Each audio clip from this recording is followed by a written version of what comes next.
Guys, good to have you back for another video. So as reset my car. In today's video I'm going to show you can change the menu language of a Jeep Renegade 2015. And I had rented a Renegade and it was in a different language and I couldn't find the steps, and now I've changed it to the English version, and just follow the steps as I do to change the language. We need to use this area over here. Go to power, to more, plus sign, go to settings and find the display, as you can see, find language and then change it to the desired. Let's say for Italian. It will change this side and your instrument cluster as well.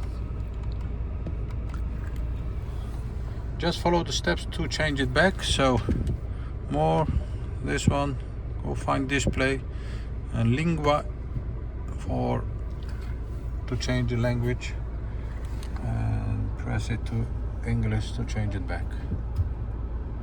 That was it for this video. Don't forget to subscribe, like our videos if you liked our videos. Use the comment area if you have any questions and I'll get back to you as soon as possible. Hope to see you next time with another video. Stay safe, take care, bye bye.